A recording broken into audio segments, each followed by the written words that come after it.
오늘 성경 말씀은 기적에 대해서 우리가 함께 말씀을 나눠보고자 합니다. 성경 말씀에는 많은 기적의 사건들이 기록되어져 있습니다. 노아의 홍수 이야기, 또 이스라엘 백성들이 홍해를 건넌 사건도 기록되어져 있죠. 오병이어의 기적도 있고 죽은 나사로가 다시 살아난 이야기도 기록되어져 있습니다. 어떻게 이 기적을 우리가 이해할 수 있습니까? 어떻게 이것을 설명할 수 있습니까? 오늘 읽은 본문 말씀 전에는 걷지 못하는 자가, 나면서부터 걷지 못했던 자가 성전 미문에서 베드로와 요한을 만난 이후에 걷게 되어지는 기적의 역사가 기록되어져 있습니다.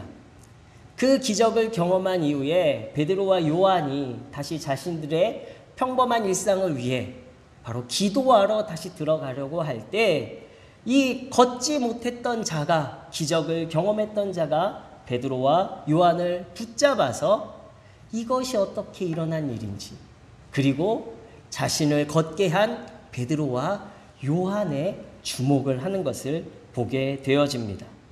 그가 걷지 못했다라는 것을 아는 사람들도 이 기적의 역사를 경험한 후에 베드로와 요한의 주변에 다 모이게 되었습니다. 그런데 오늘 베드로와 요한이 그에게 이런 이야기를 합니다. 말씀 우리 함께 읽어보겠습니다. 시작! 은과 금은 내게 없거니와 내게 있는 이것을 내게 주노니 나사렛 예수 그리스도의 이름으로 일어나 걸으라. 은과 금은 내게 없거니와 내게 있는 것 나사렛 예수 그리스도의 이름으로 일어나 걸으라. 내가 이것을 너희에게 주노니 이것으로 일어나 걸으라 라고 이야기합니다. 무엇이죠? 예수 그리스도의 이름을 준 거예요. 그 이름의 능력으로 걷게 되어졌습니다. 그 이름은 바로 구원자예요. 그 이름은 마비되었던 것, 그리고 막힌 부분을 풀어내는 분이셨습니다. 그런데 이 기적을 경험하였을 때 이 걷게 된 자가 도리어 베드로와 요한을 붙잡았다라는 거예요. 그리고 그 기적을 함께 목격한 사람들도 베드로와 요한의 능력에 주목하였습니다. 우리는 기적을 경험하면 두 가지 반응을 나타내요. 어떻게 그 일이 일어났지? 그리고 또 하나는 누가 그 일을 했지라는 것입니다. 방법에 주목을 하고 그 일을 행한 사람에게 주목을 합니다. 기적이라는 건 참 놀라운 일이에요. 신기한 일이죠. 어떻게 저럴 수 있을까 생각할 수 있습니다. 방법을 찾습니다. 주술이나 주문과 같이 생각할 수도 있어요. 원인이 있기 때문에 결과론적으로 생각할 수도 있습니다. 열려라 참게 해야 문이 열려요. 열려라 콩 이러면 열리지 않습니다. 그죠? 열려라 쌀 이래도 열리지 않아요. 열려라 참게 해야 열려요. 마찬가지로 우리가 기적을 그렇게 여기고 있다라는 거예요. 어떤 이들은 이 기적을 경험한 이후에 자신에게 일어나지 않았기 때문에 이건 우연일 거야 라고 생각하는 분들도 계실 것입니다. 저게 뭐 그리 놀랄 일이야? 쇼 아니야? 사기 아니야? 라고 이야기할 수도 있어요. 또 어떤 사람들은 저 사람한테는 저런 일이 일어나는데 왜 나에게는 일어나지 않는 거야? 라고 생각하시는 분들도 있습니다. 베드로와 요한의 입장이라면, 제가 만약에 베드로와 요한이었다면 자신들의 가치를 더욱더 끌어올릴 수 있는 기회가 되어졌고 그 능력이 되어졌어요. 개인적인 욕심을 추구할 수도 있고 또 때로는 그 능력으로 이 한 번의 기적을 일으킨 사람으로서 사람들을 이리저리 움직일 수도 있는 권세를 누릴 수도 있습니다. 또 이것으로 부를 쌓을 수도 있죠. 기적에 대해서 여러 다양한 사람들의 생각과 행동들이 보여집니다. 그렇지만 기독교는요, 말할 수 없는 변화, 기적을 말하는 종교예요. 한 사람이 진정 그리스도인이 되기 위해서는 어느 한 사건, 자신을 흔들어 놓은 그 사건, 설명할 수 없는 그 무엇을 대할 때에 기독교 성도의 변화, 성도의 신앙을 말할 수 있습니다. 그것은 설명할 수 없는 신비한 사건이에요. 이해할 수 없는 자신만의 경험이 되어집니다. 일반화가 될 수 없어요. 오늘 저와 여러분들이 11시에 이 문해교회에 앉아 있는 것, 이것이 설명할 수 없는 기적이기도 합니다. 그럼에도 나는 그 기적과 같은 변화를 우리는 알고 있죠. 내가 왜 이 자리에 앉아 있는지, 그리고 내가 존재하고 있는 이유가 무엇인지, 그것을 우리는 또한 증거하며 살아가고 있습니다. 그렇다면 우리는 기적을 어떻게 이해할 수 있을까? 오늘 말씀에 베드로와 요한이 기적을 대하는 우리의 자세가 무엇인지에 대해서 정확하게 말씀을 하고 있습니다. 바로 기적은요, 어떠한 방법과 경험한 사람에 대해서 주목하는 것이 아니라 하나님을 주목하게 하는 거예요. 기적은 하나님의 영광을 보게 하는 것입니다. 우리는 무엇을 주목합니까? 기적을 바라보면 오늘 성경 말씀에 일어난 사람들과 같이 기적이 일어난 현상에 대해서 머리로 이해하려 합니다. 그러나 앞서 말씀드렸듯이 기독교는 머리로 이해하고 설명하고 또 이 방법을 드러낼 수 없는 종교예요. 기독교는 가르침의 종교가 아니라 믿음의 종교입니다. 그렇기 때문에 설명할 수 없고 이해할 수 없는 거예요. 기적을 어떻게 머리로 이해합니까?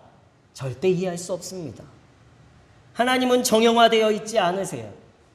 나는 스스로 존재하는 자다. I am who I am. 설명할 수 없는 말이에요. 스스로 어떻게 존재하실까? 그럼에도 우리는 하나님을 드러내려 하고 보려고 하고 우리는 설명하려고 하고 있습니다.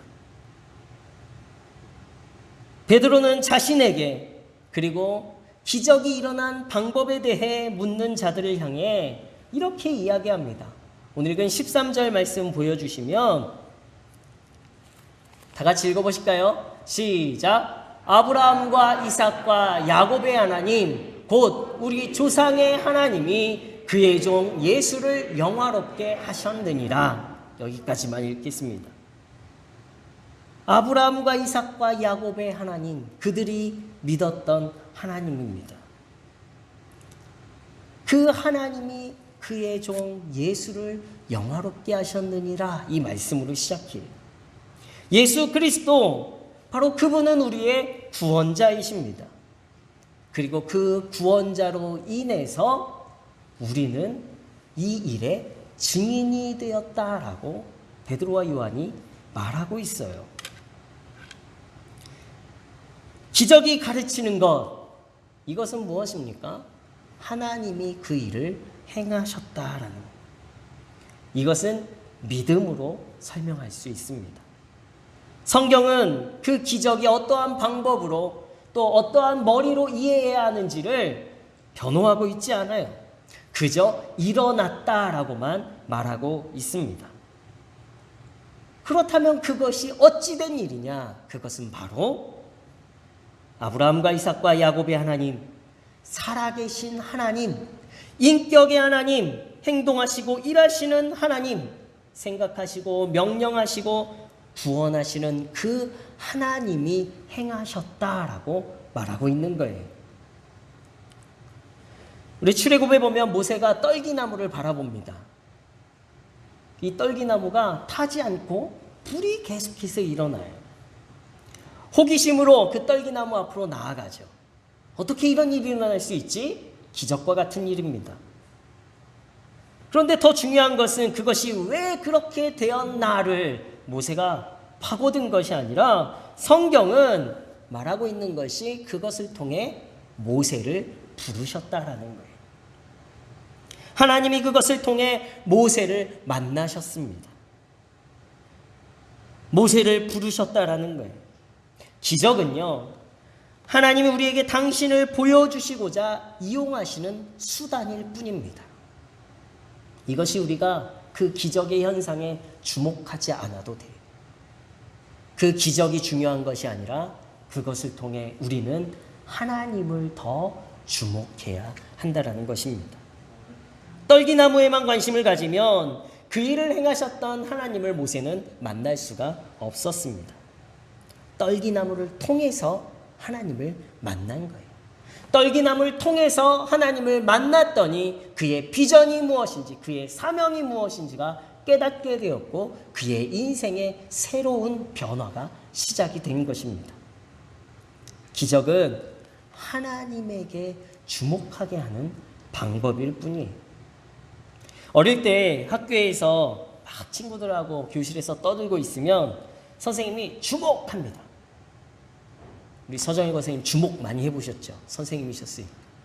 주목하면서 어떻게 하죠? 주먹을 쥐시든지 아니면 막대기로 칠판을 툭 치셔요. 그러면 모든 학생들이 조용히 하면서 무엇을 바라봅니까? 주먹을 바라봅니까? 아니면 막대기로 친 칠판을 바라봅니까? 누구를 바라보죠? 주목이라고 말한 선생님을 바라보는 거예요. 그런데 우리는요, 기적을 경험하였는데 기적은 하나님이 하나님을 바라보게 하시는 수단일 뿐인데 우리는 오늘 성경 말씀과 같이 기적을 경험한 당사자뿐만 아니라 그 기적을 함께 목격한 사람들까지도 무엇을 바라봅니까? 그 하나님의 손, 하나님이 두드리신 칠판의 막대기만 바라보고 있다라는 거예요. 기적은 하나님에게 주목하게 하는 거예요. 주목하게 하는 도구일 뿐입니다. 정말 보여주고 싶으신 것은 그 일을 행하신 하나님을 보여주길 원하시는 거예요. 많은 사람들이 간증을 합니다. 이 간증이라는 것은 한 사람의 변화의 이야기예요. 저도 간증을 많이 해요. 저도 하나님에 대해 경험이 있기 때문이에요. 얼마 전에 우연찮게 고등학교 하나님 없이 친구들하고 세상에 빠져서 함께 놀았던 고등학교 친구랑 다시 연락이 되었어요. 근데 이 친구들이 제가 목사가 된 걸 알고 있어요. 그러면서 서로 호칭이 욕하면서 시작했다, 욕으로 끝났던 대화를 했던 친구들인데 카톡으로 이렇게 대화를 하는데 목사님 이러는 거예요. 아, 내가 변화됐구나. 저의 그 모습을 보았으면 그런 말이 안 나왔을 것 같은데 이제 그 친구들이 때로는 유튜브를 통해 저를 보고 때로는 SNS를 통해서 저의 모습을 보면서 아, 얘 이제 목사님이구나 라는 것을 알고 있는 거예요. 인간의 이성으로는 이해할 수 없는 놀라운 일을 경험함으로 인해서 내 삶에 변화가 일어났습니다. 그리고는 그것을 고백해요. 나 이렇게 변화되었어. 너도 이렇게 해봐. 사실은 이게 아니죠. 그것을 이루신 분이 누구냐에 집중되어지는 것이 아니라 내 방법, 그리고 내 자랑으로 끝나는 간증들이 너무나 많이 있습니다. 간증을 경험하게 된 방법이 무엇이냐를 공유하는 것이 아니라 내가 이렇게 했더니 나 이렇게 되었어 라는 방법을 이야기하는 것이 아니라 이 일을 이루신 분이, 나를 이렇게 변화시키신 분이 하나님이셔. 내 삶에 이러한 능력을 일으키신 분이 하나님이야 라를 말하는 것이 간증입니다. 제가 청년 사역을 하면서 한 달에 한 번 꼭 제 설교 중간에 이 청년의 간증을 듣는 시간을 잠깐 가졌어요. 설교 중간에. 그러니까 청년들하고 상담하고 이야기하면서 이 청년들이 경험했던. 그런데 어느 순간에 간증을 안 하게 되었습니다. 왜냐하면 이 간증에 대해서 방법과 자랑에 관심을 갖기 시작하는 거예요. 그리고는 간증했던 청년들이 도리어 더 큰 시험 가운데 넘어지고 무너지는 것을 제가 보면서 이 간증 쉽게 하는 것이 아니구나라는 것을 생각하게 되었어요. 우리가 간증을 통해서 우리가 하나님에 대한 고백을 하는 것이지, 이 간증이 어떤 방법을 공유하고 이 간증이 나를 더 드러내고 뽐내게 하는 것으로 사용되어진다면 우리는 그것이 하나님 앞에서 교만해지는 것이고 도리어 그것을 통해서 내가 넘어지게 되는 것임을 우리는 알아야 돼요. 간증은 하나님만을 고백하는 것입니다. 기적은 하나님을 주목하게 하는 거예요. 우리가 이것을 알면 오늘 내 삶 가운데 기적이 일어나졌을 때에 우리는 그것으로 인해서 더욱더 내 삶에 크게 이루어 가실, 크게 일하실 하나님을 더 깊이 만나고 하나님께 주목할 수 있는 성도가 되어야 하겠습니다. 하나님은 인격적인 하나님이십니다. 하나님은 우리의 슬픔과 우리의 고통을 알고 계세요. 하나님이 왜 우리와 관계하십니까? 왜 우리를 구원하십니까? 출애굽기 3장 7절 말씀에 보면 이렇게 기록하고 있습니다. 여호와께서 이르시되 내가 애굽에 있는 내 백성의 고통을 분명히 보고 그들이 그들의 감독자로 말미암아 부르짖음을 듣고 그 근심을 알고 라고 말하고 있어요. 하나님께서 못 걷는 자의 고통을 아시고 오늘 그를 자유케 하셨습니다. 누구를 통해서요? 사도 베드로와 요한을 통해서. 그리고 그들이 선포한 것은 무엇입니까? 예수 그리스도의 이름으로 선포했어요. 예수 그리스도로 말미암아 난 믿음이 그를 완전히 낫게 했다라는 거예요. 하나님은요, 당신의 계획과 목적을 계속해서 성취하고 계십니다. 그리고 그 계획과 목적을 예수 그리스도의 십자가 위에서 완전한 성취를 이루어 주셨어요. 모든 인류의 구원을 위한 하나님의 그 열망, 그 뜻을 예수님이 십자가에서 이루어 주셨습니다. 예수님이 그 하나님의 뜻, 아브라함과 이삭과 야곱에부터 하셨던 모든 민족에게 복 주시겠다고 하셨던 그 약속을 예수님을 통해서 십자가 위에서 이루어 주셨다라는 거예요. 예수님이 약속의 증거가 되셨습니다. 예수님의 이름은 바로 하나님의 약속을 믿게 하는 증거가 되어졌어요.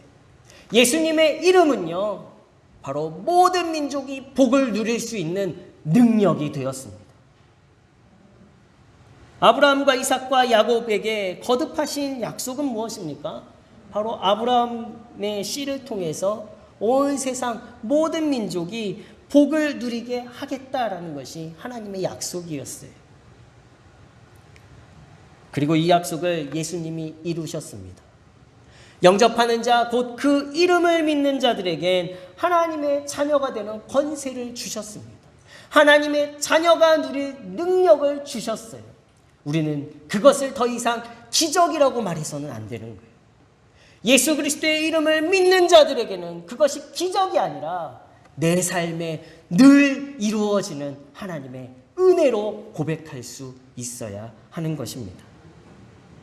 예수님 때문에 우리는 하나님의 약속을 누리는 능력자들이 되었어요. 예수의 이름을 믿을 때에 모든 인류에게 복 주시겠다고 하시는 하나님의 약속이 내 삶에 이루어졌습니다. 그렇기 때문에 우리는 모든 것에서 완전히 나을 수 있는 거예요. 하나님은 오늘도 우리를 구원하기 원하십니다. 오늘 우리의 고통과 우리의 근심을 아시고 우리에게 집중하고 계십니다. 하나님은 오늘 우리를, 저와 여러분들을 어떻게 보십니까? 긍휼하게 보시는 거예요. 아픔이 없을까? 근심하는 것이 없을까? 오늘도 우리에게 집중하고 계세요. 우리의 작은 세밀한 부분까지도 하나님이 집중하고 계세요. 그래서 오늘 우리의 삶 가운데 내가 예배하고 내가 살아있고 내가 호흡하고 내가 기뻐하는 그 모든 것에 함께 기뻐하고 함께 슬퍼하시고 함께 눈물을 흘리고 계시는 거예요. 저와 여러분들의 삶의 기적은 무엇입니까? 오늘 내가 존재하고 있는 것이 기적이에요. 오늘 내가 누리고 있는 것이 기적이에요. 우리는 결코 그 기적을 주목해서는 안 돼요. 그 기적을 통해 하나님 감사합니다를 날마다 고백하는 저와 여러분, 바로 성도들이 되어야 할 줄로 믿습니다. 문제는요, 오늘 걷게 되어진 성전 미문에서 걷지 못해서 지나가는 사람들을 향해서 구걸하는 사람이었습니다. 그런데 그들이 베드로와 요한을 통해서 걷게 되어졌어요. 걸으면 그의 삶에 모든 것이 해결되어집니까? 아니에요. 모든 것이 해결되어진다라고 생각하는 것은 기적에 초점이 맞춰졌을 때 모든 것이 해결되어졌다라고 생각하는 거예요.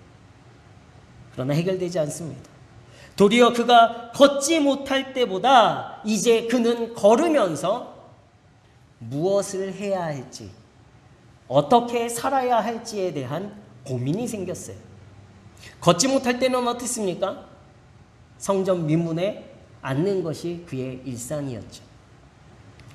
무엇을 먹어야 할지 고민했습니까? 성전 미문에서 긍휼함으로, 은혜로 베푸는 손길을 통해서 살아가는 것 때문에 걱정하지 않았어요. 그러나 하나님을 경험한 이후에 그의 삶에는 새로운 사명이 시작되어져야 하고, 새로운 무엇을 해야 할지, 어떻게 살아야 할지에 대한 고민이 생겼어요. 그러나 그는 하나님을 경험했습니다. 이제 무엇을 보게 되었습니까? 하나님을 보게 되었어요. 그의 일상, 동일 또다시 시작되어지는 그의 일상 속에 염려와 문제가 아니라 이제 그는 자신을 걷게 하신 하나님과 동행하는 삶이 시작되어졌어요. 우리의 삶은요, 기적과 같은 삶입니다. 우리의 삶은 예수 그리스도를 믿은 이후부터 이제 우리가 무엇을 해야 하지, 어떻게 살아야 할지에 대한 또 다른 고민이 시작되어지는 삶이에요. 그러나 나를 변화시키신 하나님, 나를 구원하신 그 하나님이 이제 오늘의 삶, 내일의 삶, 앞으로의 미래의 모든 삶에도 동일하게 구원하실 하나님을 고백하며 그분을 신뢰하며 나아가실 때 여러분들의 매일매일의 삶은 기적과 같은 일들이 날마다 평범하게 채워지게 될 줄로 믿습니다. 이것이 성도들이 영원히 이 땅에서 누리며 살아가는 방법이에요. 그 기적을 경험하는 방법이 무엇이냐? 그럼에도 불구하고 묻는 분이 계시다면 제가 정말 하나 알려드릴게요. 16절 말씀 먼저 보시면 그 이름을 믿음으로 그 이름이 너희가 보고하는 이 사람을 성하게 하였나니 라고 기록하고 있습니다. 기적을 경험하는 방법은 단 하나예요. 무엇입니까? 예수 그리스도의 이름을 믿는 거예요. 무엇이라고요? 예수 그리스도의 이름을 믿는 거예요. 여러분들의 삶에 문제가 생기고 걱정이 생기고 염려가 생겼을 때 여러분이 잊지 않아야 할 단 하나의 이름, 예수 그리스도입니다. 그 이름을 믿을 때 여러분들의 삶에는 동일한 기적과 같은 일들이 삶에 늘 채워지게 될 줄로 믿습니다. 그리고 19절 말씀에 다시 이야기합니다. 그러므로 너희가 회개하고 돌이켜 너희 죄 없이 함을 받으라. 이같이 하면 새롭게 되는 날이 주 앞으로부터 이를 것이요. 이렇게 기록하고 있습니다. 개역 한글에 보면 새롭게 되는 날이라는 표현을 유쾌하게 되는 날이라고 쓰고 있어요. 헬라어로 아납식시스 이렇게 표현합니다. 아납식시스. 그런데 이것은요, 위를 향하여 호흡하다라는 뜻이에요. 유쾌하게 되는 날, 위를 향하여 호흡하다. 우리말로 다시 표현하면 무엇이죠? 숨통이 확 트인다라는 거예요. 회개하고 돌이키면 이제 새롭게 되는 날, 유쾌하게 되는 날, 무엇입니까? 숨통이 트이는 날이 우리에게 생긴다는 거예요. 이것이 기적이에요. 여러분, 이 기적을 누리시길 예수 그리스도의 이름으로 축원합니다. 예수님의 이름, 그 이름의 능력을 믿을 때에 우리 삶에 숨통 트이는 일들이 생기는 거예요. 오늘 우리의 시대는 참으로 갑갑한 시대죠. 제대로 어디 멀리 바람 쐬러 나가고 쉽게 나가고 싶지도 않아요. 자유가 없습니다. 그런데 오늘 우리의 일상 속에 그러한 상황과 환경에 주목하는 것이 아니라 다시 우리가 하나님에게 주목하고 하나님이 오늘 내 작은 일상, 소소한 그 일상들 속에서 만들어 가시고 이끌어 가시고 다듬어 가시는 하나님의 손길을 경험하면요, 우리는 세상은 갑갑하다 할지라도 성도들은요, 그 갑갑한 일상 속에서도 숨통 트이는 기적의 삶을 살아가게 되어지는 거예요. 마비된 것, 막혀있던 것, 우리가 하나님께 주목할 때에 이 모든 것이 확 트이는, 확 해결되어지는 이 기적을 경험해 가시는 우리 문화교회 성도님들 되시길 예수 그리스도의 이름으로 축원합니다. 우리는 기적을 통해 하나님을 바라보아야 합니다. 특별할 때 경험하는 것이 기적이 아니에요. 우리의 삶의 평범함 속에 하나님을 주목할 때에 경험하는 특별하고 놀라운 일, 바로 은혜로운 일들이 우리의 삶에 채워지게 되는 것입니다. 기적과 같은 일, 평범한 일들 속에 하나님을 경험해 가시는 우리 저와 여러분들이 되시길 다시 한번 예수 그리스도의 이름으로 축원합니다. 평범한 우리의 일상이지만 주님을 신뢰하며 하루하루를 살아가는 성도들 되셔서 숨통 트이는 날이 날마다 은혜로 누려가시는 저와 여러분들 되시길 예수 그리스도의 이름으로 축원합니다.